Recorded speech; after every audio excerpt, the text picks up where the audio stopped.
George pursued me, so much so that the entire city knew about it. He was once rebellious and wild, but for my sake, he softened his edges, clumsily trying to change. Everyone said he was madly in love with me, but no one knew the truth. The day my sister returned to the country, he pinned her against the corner and kissed her fervently. Then, in a rush to explain, he said, "Amelia is just your stand-in. How could I ever love her?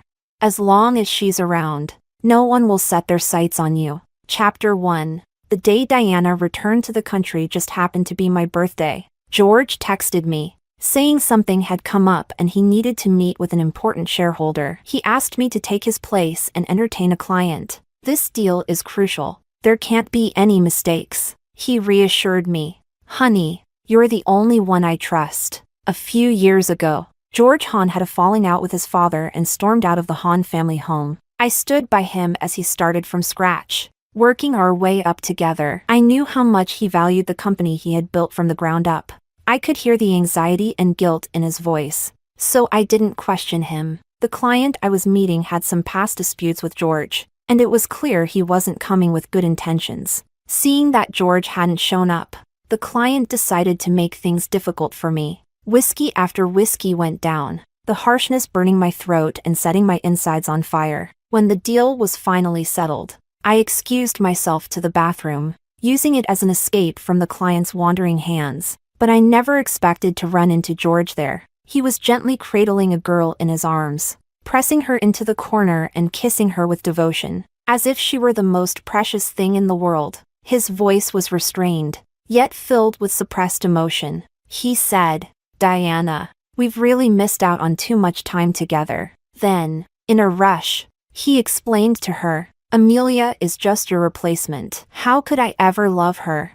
As long as she's around, no one will set their sights on you." I watched as George, standing under the light, suddenly turned red-eyed, looking panicked and lost. I had never seen George like this before. Even during the most difficult times in his career, George had always been the proud and defiant young master at heart. But in front of Diana, he made himself incredibly small. It was as if he was afraid that Diana would reject him. I stood in the corner, watching them kiss passionately, and felt a chill spread through my body. The nausea that I had barely suppressed rose up again. It was disgusting, truly. Chapter 2. Diana is my biological sister, but anyone who's ever met us would shake their heads and sigh. "You two don't seem like sisters at all." Diana is outgoing and generous, while I am gloomy and insecure. In both academics and appearance, Diana always outshone me by a long shot. Even our parents favored her whenever they introduced their daughters. It was always just Diana. I've been invisible for as long as I can remember. The first time I really caught anyone's attention was because of George. Back then, the eldest son of the Hahn family pursued me so relentlessly that it became a well-known story in Jiangqing. He pulled me out of my shell and openly told all his friends, "I like Amelia." It was Amelia, not Diana. No one believed it at the time. Not even my own parents. They would often pull me aside, their tone anxious and impatient. "Are you blackmailing him with something?" And they had a point. "Diana is so much better than you. Who in their right mind would choose you?" It wasn't until George began to soften his edges for me, clumsily trying to change, that they finally believed. George really did love me. Well, it's good that Amelia has someone who loves her. Later, Diana went abroad to study. Before she left, she said something to me. Her eyes held an emotion I couldn't understand. It wasn't until much later that I realized it was called pity. Chapter 3. The two of them stayed together for a while before leaving, and throughout the entire time, George's eyes were only on Diana. He didn't even glance back. If George had turned his head, he would have seen me standing in the corner. But Diana saw me. She shot me a smug smile and then affectionately linked arms with George. The vibration of my phone pulled me out of my thoughts. It was my only friend from high school. She complained, "I know you don't like Diana, but even if this reunion is partly to welcome her back, we were still classmates. Did you really not plan on showing up?" Class reunion? I was stunned. When was I notified? Just a few days ago. The class president even sent personal invitations by text. I instinctively checked my messages, but I couldn't find the invitation. However, Lisa said I had declined it. The only person who had access to my phone was George, so I called her directly. Sorry, I actually happen to be free today. Where are you guys? Lisa happily gave me the address. Chapter 4. When I entered the banquet hall, George and Diana were being egged on by the crowd to share a long-awaited reunion hug. Diana laughed and graciously opened her arms towards George, poised and confident. Lisa, standing nearby, was about to explode with anger. When she saw me come in, her eyes lit up, and she deliberately pulled me close, loudly saying, "His real girlfriend is right here. It's not exactly appropriate to be hugging another woman in front of everyone, don't you think?" Someone muttered, "Haven't they broken up yet?" And the atmosphere instantly became awkward. When George saw me, a flash of surprise and panic crossed his face, but he still walked toward Diana and gave her a polite, distant hug. Then they quickly separated. "We're just old friends who haven't seen each other in a while," Diana said to me with a smile, joking. "Besides, George will be my brother-in-law soon, so don't get the wrong idea." George's body stiffened for a moment. He walked over to me, affectionately draping his arm around my shoulders as if the lies from before had never existed. With a defiant smirk, he said, "That's right. Amelia is my wife. Anyone who says something that upsets her will have to deal with my fists." I could hear the frustration in George's voice. As he spoke, his gaze never left Diana, and his grip on my shoulder was painfully tight. Everyone burst into laughter. I smiled through the pain, but I didn't say a word. Thanks to this scene, no one continued teasing George and Diana. However, they also deliberately avoided me. That was until someone who had once pursued Diana suddenly asked, "I heard you got married abroad?"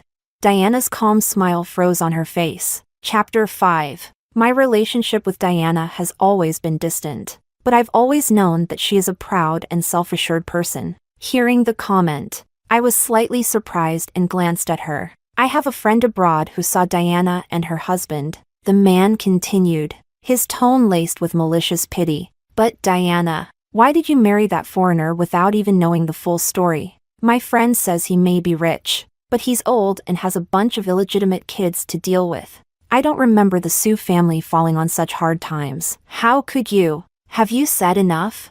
George slammed his glass down, his voice seething with anger. He glared coldly at the man. "Do you need my help to shut your mouth?" The room fell into an uneasy silence. The class president quickly stepped in, trying to ease the tension. "Mr. Han sure cares about his old friends," the man sneered. Her own sister didn't even step in to defend her. But here you are, all worked up on her behalf as her future brother-in-law? At this, more people began exchanging strange glances. All right. I saw Diana clench and unclench her fists, though her smile remained poised. "Thank you for your concern, but I know what I'm doing. It's not for anyone else to comment on." True enough. The man raised his glass and walked toward Diana, extending his hand as he spoke. "After all, the famous Sue campus beauty is doing great in that world, even earning the affection of her husband's illegitimate children. I still think about you often. Sue Beauty, why don't you come with me? I wouldn't mind."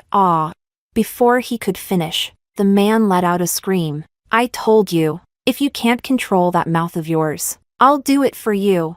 George tossed aside the shattered beer bottle in his hand, his expression full of rage. "George!" I gasped, instinctively reaching out to stop him. "Don't ****ing touch me." George, red-eyed, forcefully shook my hand away. I stumbled and fell to the ground. "Amelia!" Lisa cried out in alarm. Shards of glass cut into my palm and arm, and blood began to flow. But George didn't hear, nor did he turn around. He just grabbed the man by the collar, punching him repeatedly in Diana's defense. It wasn't until Diana called out, "George, you've hurt Amelia." It was as if a leash had been pulled on a fierce dog, and George instantly stopped. His raised fist froze in midair. He instinctively turned to look at me. I was being helped up by Lisa, her hands gently pulling me to my feet. George saw my injured hand, and with a look of panic and guilt, he rushed toward me, his voice shaky and filled with remorse. "I'm sorry. I didn't mean." "Don't touch me," I stepped away from George's outstretched hand, watching as he froze in place, and then I gave him a faint smile. Softly, I asked, "George, it seems like Diana is scared. Shouldn't you go comfort her?"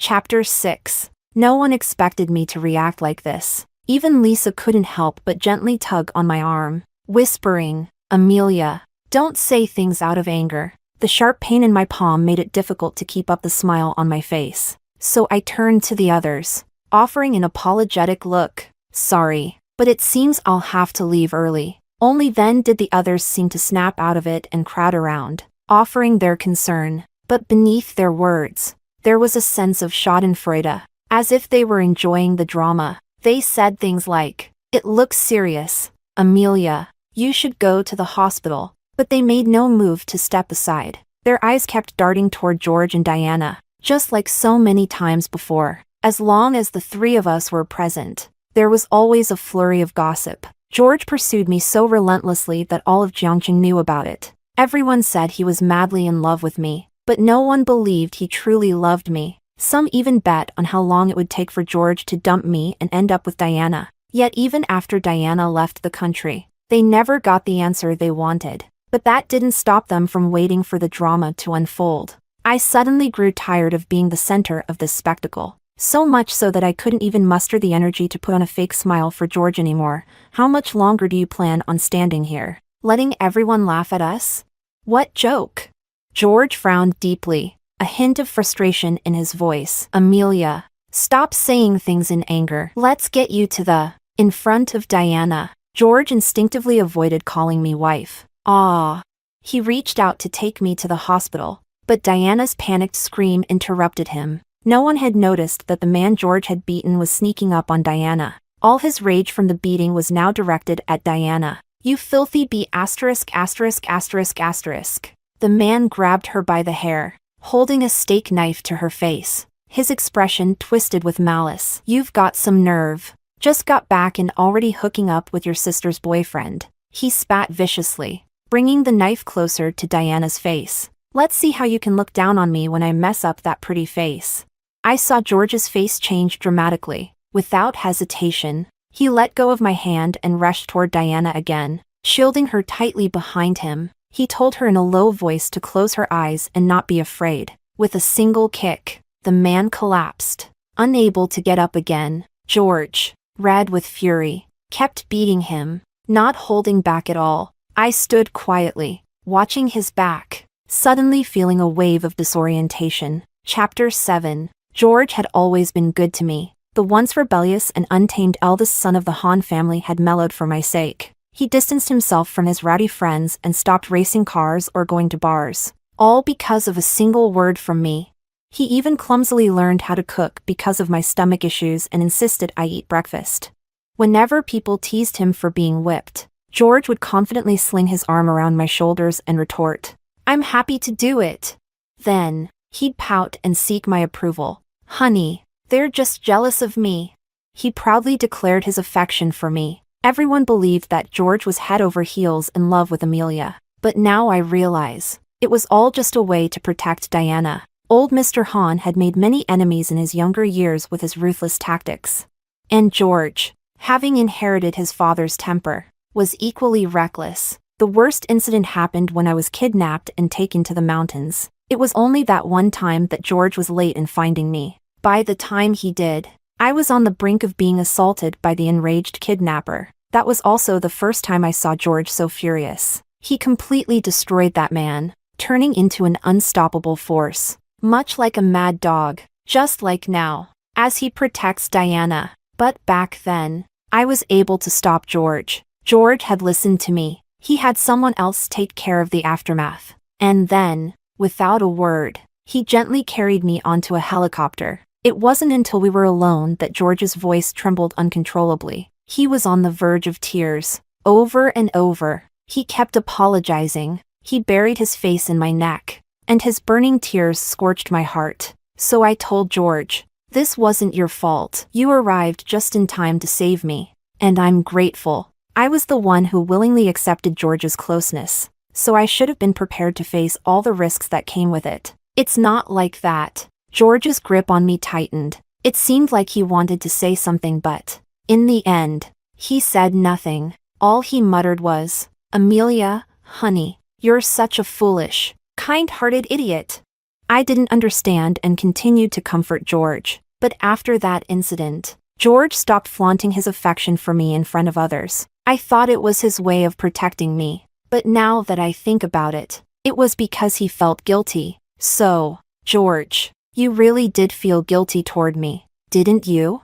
Chapter 8. The banquet hall was in chaos. No one expected things to escalate this much. Some people went to comfort Diana, others called the police, and a few dialed for an ambulance. But no one dared to step in and stop the enraged George. Except for Diana. She rushed forward, hugging George, her voice trembling as she called out to him, "George, it's enough, stop."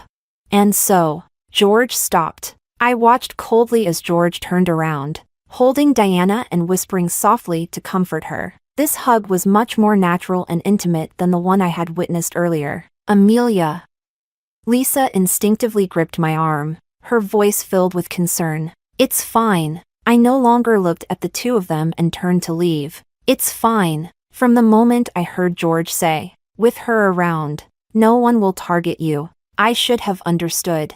To George, Diana was always the most important person. Maybe it wasn't just George. I should have realized this long ago. It was my own foolishness. Foolishness that led me to believe that being constantly compared and discarded would finally wake me from the 5-year dream I'd woven. It hurt. It hurt so much, but it hurt enough to make me fully awake. Chapter 9. I don't know if George came home that night or not. I packed my things and moved out, staying temporarily at a hotel. But I soon realized that I couldn't completely avoid seeing George. After all, the company was something we had built together. I could live without George, but I couldn't bear to let go of DX. Yet for several days in a row, George didn't show up at the company. Even his secretary came to me several times, trying to subtly ask about him. Meanwhile, Diana, who had long blocked me from her social media, suddenly became very active. The most eye-catching post was a picture of a birthday cake.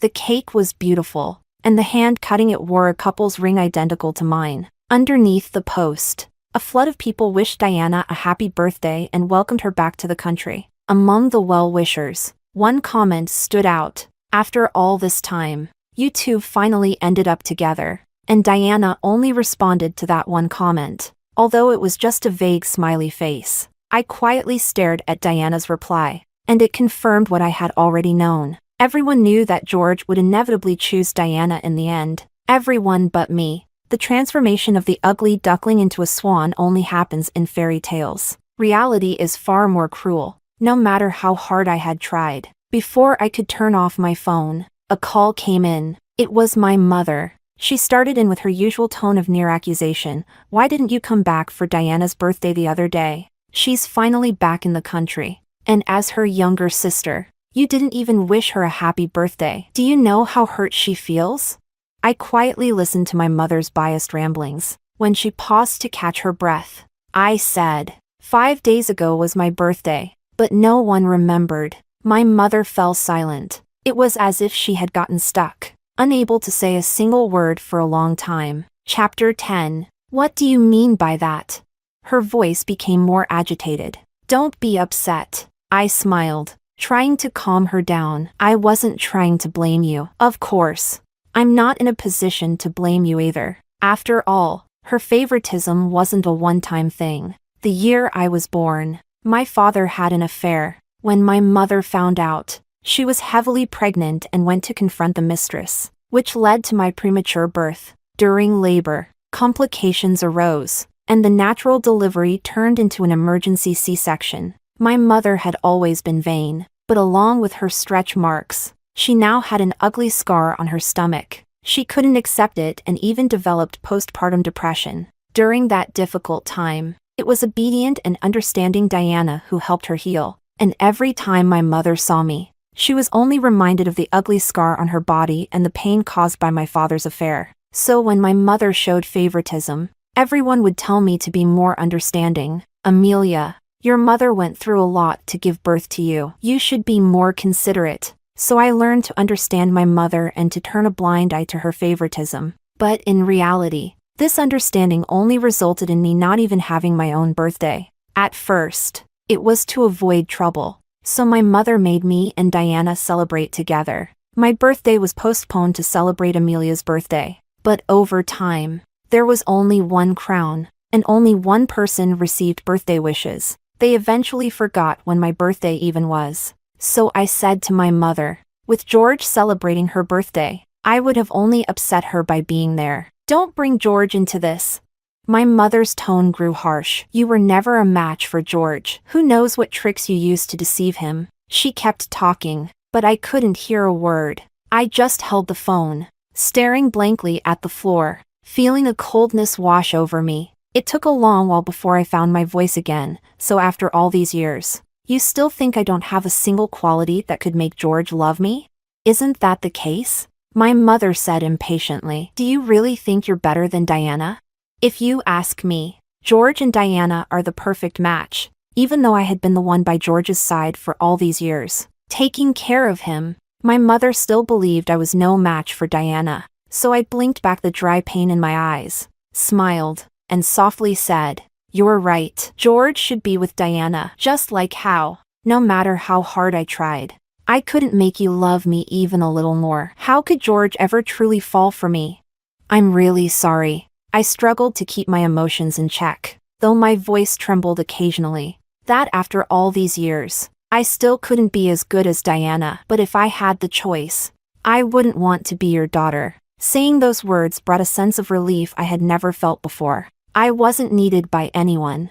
And in turn, I had learned not to need anyone either. I had grown up lonely but resilient. You see, I'm doing just fine now. But I didn't get to hear my mother's response, because Diana took the phone from her. She said, Amelia, let's talk. Chapter 11. I refused Diana's request to meet. She wasn't ready to give up. So she sent me 2 photos. One was of George at a restaurant. Through the window in the background, the Eiffel Tower stood tall. Diana had studied in Paris before. The second photo was a professional business shot of Diana. She was holding DX's upcoming new product. That photo hit me harder than the first.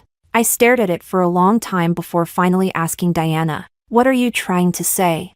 DX. Diana Zandra. Diana called me directly, her voice full of amusement. There's no one more suitable than me to be the face of DX's new product. Don't you think?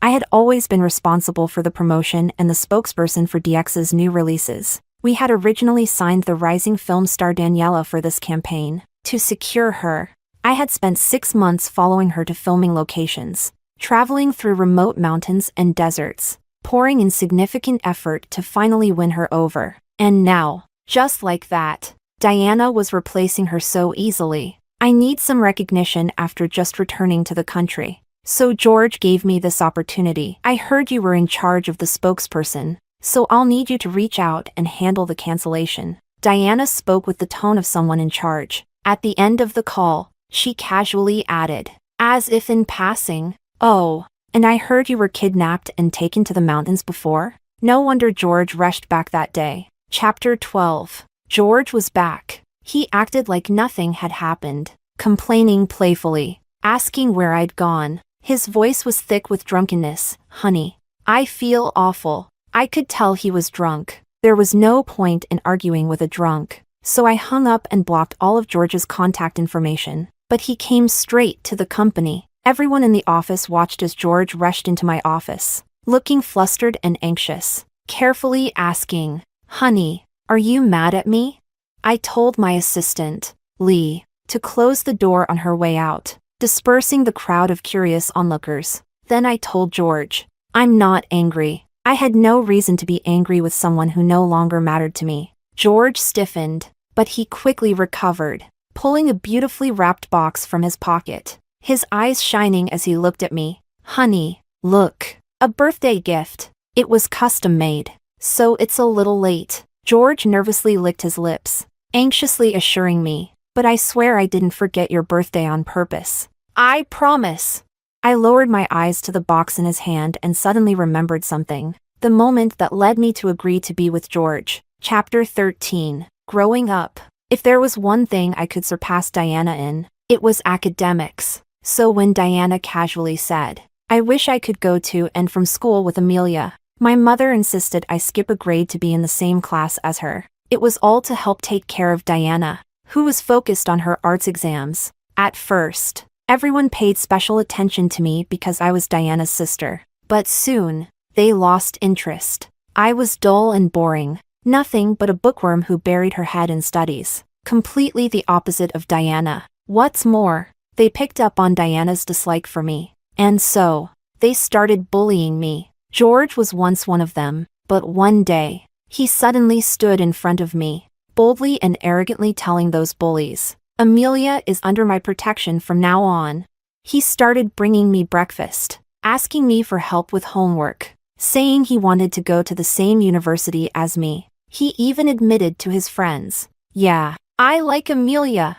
No one believed him, not even me, until one day on my birthday, George forcibly dragged me out of evening study. On the dark school playground, he pulled out a birthday cake he had prepared and lit the candles. "Happy birthday!"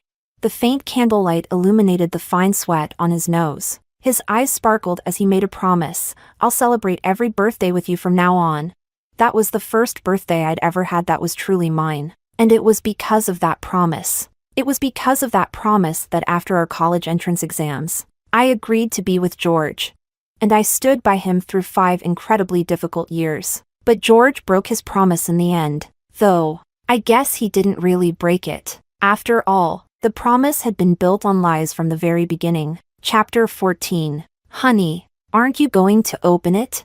George's tentative voice pulled me out of my thoughts. I didn't look at him. "There's no need to open it." How could there be no need to open it? George sounded panicked. He opened the box, and inside lay a delicate ring. In just half a month, George and I were supposed to get married. He looked at me with a hopeful expression. "You said before that the ring wasn't right, so I had a new one custom made. Try it on." As he spoke, George reached out, trying to put the ring on my finger. I quickly pulled my hand back, the motion so abrupt that it knocked the ring out of George's hand. "Don't touch me." I realized, in that moment, that I hated George's touch more than I had ever imagined. I hated it so much that I couldn't control the urge to retch. The ring rolled onto the floor. George stood there, staring at it blankly. After a long pause, he forced a smile. "How could I be so clumsy? I can't even hold on to something." He crouched down and carefully picked up the ring, his eyes red when he looked up. "Honey, don't call me that." I cut him off, and then I told him, "George, you disgust me. So please, don't touch me anymore." I spoke each word clearly. George stared at me, the color draining from his face little by little. "You're still angry, aren't you?" He suddenly laughed softly. "Because I protected Diana that day. You're mad, right?" George said he once thought he still loved Diana, but those days with her, "I couldn't stop dreaming about you." I started to reject Diana's touch, and it made me feel awful, so unbearably awful. I thought I'd be happy when Diana came back, but when I faced her, all I felt was frustration. He said he spent 5 days confirming that he didn't love Diana. He was just unwilling to let go. George looked at me, his voice choking. "Amelia, I think I've really fallen in love with you." He called my name over and over, each time followed by "I'm sorry." The once proud man was practically kneeling at my feet, completely undone. So, I sighed and crouched down to look at him. George thought I had forgiven him, and his eyes lit up with hope, but I just told him, "George, falling in love with someone stand-in to shield them from danger, don't you think that's pathetic?" George's lips trembled, but he couldn't get a word out. It was as if the last bit of his pretense had been torn away, exposing the dirty truth underneath. Chapter 15. George began sending me flowers. Bouquet after bouquet of red roses arrived at my office. Along with the flowers came a homemade bento box from George. 3 meals a day, without fail. But George didn't dare show up in front of me himself. He had assistant Lee deliver everything. Vice President Sue is so lucky. Mr. Han treats her so well. Yeah, I heard Mr. Han used to be quite the playboy, but he changed his ways bit by bit for Vice President Sue. Listening to my colleagues' envious remarks made me feel like I was back in school. It was the same back then, praising George's devotion, envying my supposed good fortune. So, I told my assistant to distribute the roses. I'm allergic to pollen. If you like them, take them. One of the girls immediately smiled and grabbed a rose. Well, I'll take some of Vice President Sue's good luck. Maybe I'll find a man as great as Mr. Han. I want one too. The large bouquet of roses was soon divided among them, leaving only a few scattered leaves. I looked down at the bento box on my desk, and in front of everyone, I threw it into the trash. Ignoring their shocked and confused expressions, I smiled and shrugged. I'm allergic to bento boxes. At that moment, everyone realized something was off, especially the girls holding the roses, who suddenly looked awkward. Don't worry about it. These flowers are expensive. It'd be a waste to throw them away. I reassured them. Amelia, did you and Mr. Han have a fight? One of the girls, who was closer to me, asked timidly. We didn't fight. I saw George standing behind my colleagues, staring blankly at the roses in their hands. His eyes fell on the familiar packaging in the trash, and his eyes reddened again. So, I looked at George and chuckled softly. I just have a better option now. Chapter 16. I handed George my resignation. In truth, ever since I found out that George hid things from me, even breaking a contract just to make Diana the spokesperson, I no longer wanted anything to do with DX. George really knew how to disgust me. The company I had poured my heart into, the one I had nurtured and watched grow, had always been just a gift prepared for Diana from the start. With my sudden resignation and no proper handover of my projects, George was forced to take over. The breach of contract with the spokesperson and his rivalry with other companies kept him too busy to come looking for me, which gave me the perfect opportunity to gather information about Diana's time abroad. It seemed George had helped Diana cover up some things, as my initial search hit some roadblocks. So, I reached out to the man George had beaten up at the class reunion. Because he had tried to hurt Diana, his small company had been crushed by George, leaving him in ruins. When he saw me, the man wasn't surprised. He readily handed over the information he had saved, then told me one more thing. The day before George stepped in to protect her, I saw him confess his love to Diana, but Diana rejected him. As he said this, his voice dripped with malicious glee. What a pitiful fool. Huh? George only used you to get back at Diana. He clearly expected me to get angry or upset. But unfortunately for him, I didn't. I won't waste my emotions on someone irrelevant. I smiled at him. Seems your plan fell through. George had always teased me, calling me a kind-hearted fool, saying my patience had no limits. But he didn't know that I hold grudges. Chapter 17. I wasn't surprised George found out where I was staying, but I was a little taken aback by how quickly he showed up. Honey. George instinctively took 2 steps toward me but then forced himself to stop. He stood a few steps away, smiling nervously. Why did you come home so late? The security in this neighborhood isn't that great. It could be dangerous for a girl to come home alone at night. How about I get you a new place? If you don't have enough money, I can. Dangerous? I cut him off, my smile full of mockery. Shouldn't it be safer than being around Mr. Han? After all, those people will use any means necessary to threaten you. George immediately shut his mouth, his face pale. He probably hadn't rested well in a while. His eyes were bloodshot, and his shirt was wrinkled. Amelia, George said, his voice nearly pleading as he looked at me with desperation. Can you give me a chance to make it up to you? I know I lied to you. I know I did so many awful things, and I know I hurt you. But, Amelia, can't you give me just one more chance? By the time he finished, his voice was thick with tears. He looked at me, his eyes filled with deep sorrow. I didn't say a word. I simply walked past him and headed upstairs. George's gaze dimmed, but he didn't follow. After that, George came looking for me a few more times, but I coldly sent him away each time. I thought that with his pride, he wouldn't continue to humiliate himself, until the night I came home late and encountered a robber. There wasn't much of value in my bag, but inside was an offer letter from a new company. Instinctively, I refused to let go, making the robber think there was something valuable in it. He started pulling harder. That's when George showed up. He fought with the robber. And in the end, the furious thief stabbed George with a knife. But throughout the struggle, George never let go of my bag. The robber fled in fear. George looked at me, struggling to hand me my bag, then smiled. Amelia, look. Chapter 18. I took George to the hospital. Even in his unconscious state, he clung tightly to my hand. So, I was forced to stay by his side. The robber must have panicked too because the stab wound wasn't deep, and George regained consciousness fairly quickly. The first thing he did when he woke up was look for me. I'm just glad you're okay. George smiled at me, but as soon as he spoke, large tears rolled down his face. Everyone else in the room quietly stepped out.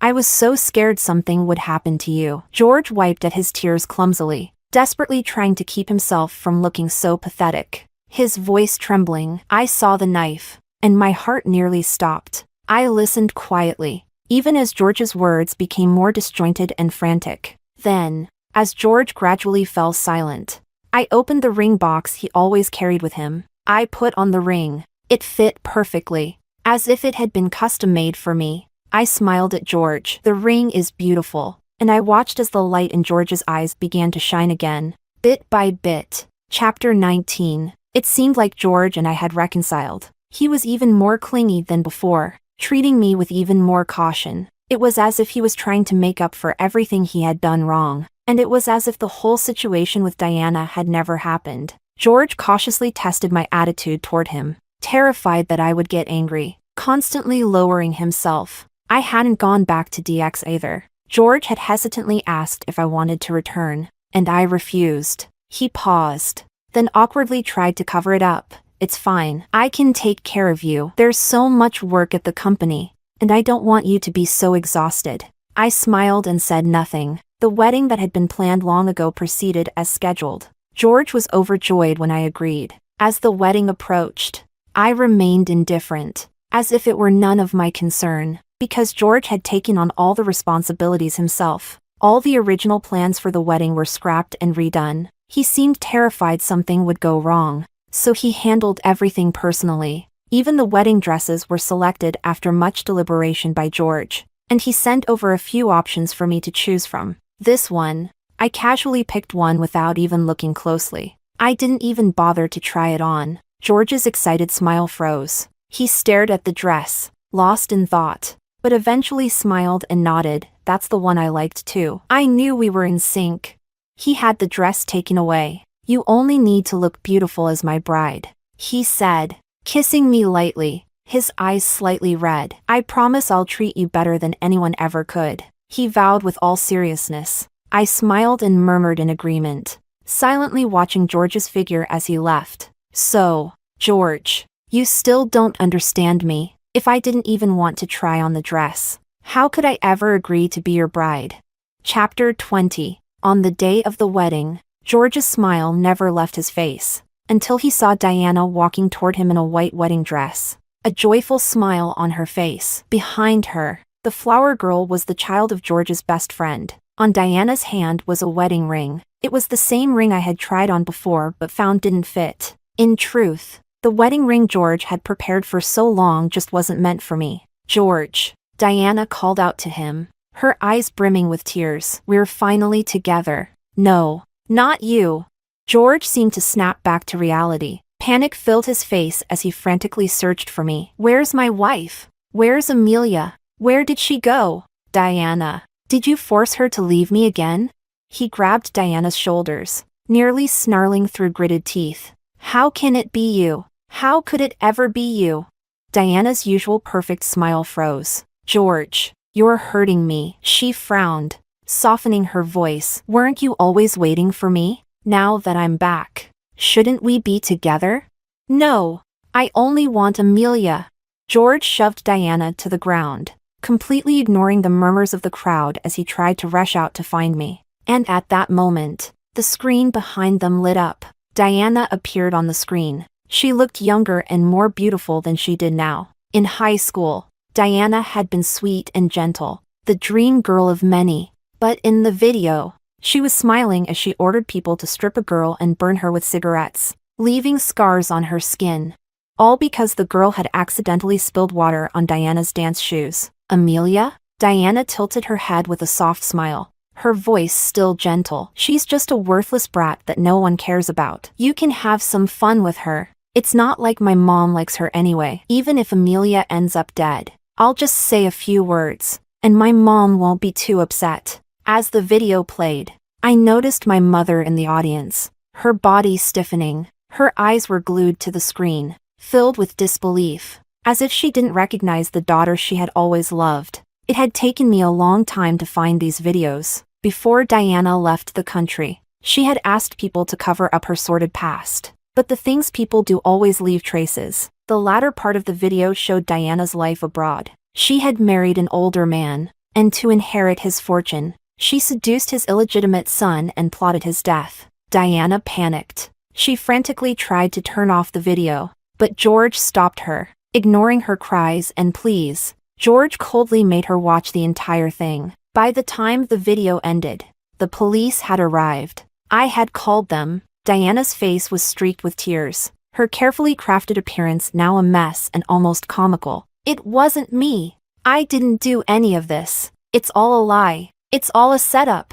She screamed, her voice hoarse as she broke down in tears. I saw her break free and run toward my mother, but my mother only stared at her in horror, as if she were looking at a terrifying stranger. Diana suddenly stopped in her tracks. I didn't bother watching the rest of the farce. I turned and left. Enough was enough. Chapter 21. Diana was already set as the spokesperson for DX's new product. After her scandal broke, DX's image plummeted, and their stock prices took a nosedive. But I had already sold my shares to George's competitor long ago. The rival company seized the opportunity, relentlessly going after George. The next time I saw George was after I returned from my trip. He had lost a lot of weight, and a gloomy, sad aura clung to him. Amelia!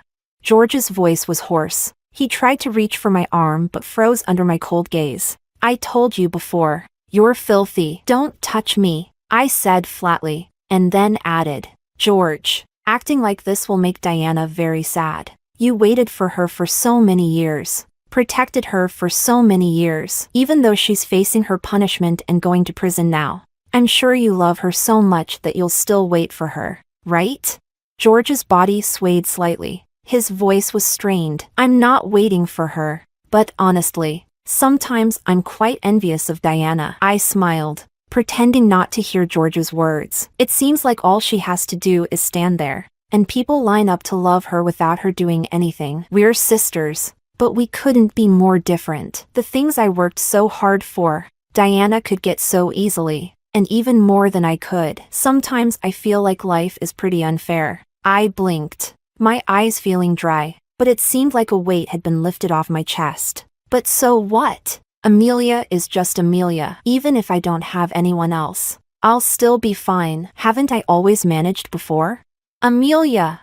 George's voice became urgent as he called out to me. It seemed he had realized something, and despite worrying about making me angry, he grabbed my wrist, his gaze full of pain and desperation. Please, please don't say any more. Ignoring his pleas, I told George, one word at a time. George, you probably never knew how much I once loved you. Once upon a time, I had loved you with all my heart. I saw you as my only lover, my only friend, my only. I paused and softly breathed out the words, salvation. I would never forget the figure that stood in front of me when others isolated and bullied me, nor that one happy birthday under the night sky. I was grateful that during my hardest times, it was George who was by my side. He had taken me out of that suffocating home and told my mother, since you dislike Amelia so much, please don't disturb her anymore. I will respect her, care for her, and give her everything she wants, even though it was all based on a lie. But now I've realized that the only person who can save me is myself. George's grip wasn't strong, so I easily pulled my hand free. I smiled at him. Pinning your hopes and dreams on someone else is too risky. Saying it didn't hurt would be a lie. Even though I had told myself that over and over, I couldn't help the bitterness that rose as I said those words. Isn't it true that everyone longs to be loved? It's just that I wasn't lucky enough. I blinked away the tears threatening to fall. forcing back the urge to cry. George, if you really want to make it up to me, stay far away from me. Don't let me see you again. I still couldn't forgive George. Amelia. George's breathing became ragged, his whole body trembling. I have nothing left. The Hahn family won't abandon you. The rival company had clamped down hard, and the company's cash flow was cut off. In the end, the Hahn family stepped in. I shattered George's illusion and told him, I once had nothing too, but I survived. Maybe it was tough, but it was still better than most people's lives. George fell silent. After a long pause, he asked, his voice choked with tears, why did we end up like this? I was so close to holding on to you. Because you don't love me. I gave him the reason. I never believed in excuses about hurting someone you love because of some hidden reason or secret. Even little kids know that when they like someone, they save their teacher's candy to give to that person. They know how to make the person they like happy, to see them smile, to try and make that person like them too. So, George, you never really liked me. Each word was like a final judgment. Chapter 22. George never came to see me again. Maybe he did, but he didn't appear in front of me. Later, I heard that the Hahn family had forcibly taken him back. The old man was furious, using every means at his disposal to force George into a marriage alliance. George simply gave up. He often drank himself into a stupor, and one day, while driving drunk, he got into a car accident. The Hahn family used all their resources to get him out of trouble, but George would never walk again. After that, I traveled to many places, met many people, and made many new friends. They showed me a whole new world, and my growth no longer felt so painful. When I returned, I found out that my parents had divorced. After a lifetime of fighting, they finally tore each other apart. In the end, they even had a physical altercation during the separation, and my mother was pushed to the ground and sent to the hospital. My father moved in with his old mistress, and they lived happily as a family. When I went to visit my mother, I found out she had developed some form of dementia. She didn't even recognize me anymore. While I was caring for her, she suddenly grabbed my hand and stared at me for a long time before saying, "You look a lot like my daughter, Diana." I smiled as I pulled my hand away and shook my head. I'm nothing like her. No, not Diana, not her. My mother shook her head frantically, muttering, I have another daughter. But what's her name? Her name is. She couldn't remember my name, only pounding her head in frustration. I stopped her and said, You only have one daughter. Her name is Diana. Is that so? She stared at me blankly, her expression full of trust. Yes, I smiled. I hired a nurse to take care of her at the hospital. But I didn't visit her again. Amelia has her own life to live, even if the path ahead isn't easy. But I will continue to grow, strong and alone. Maybe someday I'll meet someone who needs me, and who I need as well. Who knows?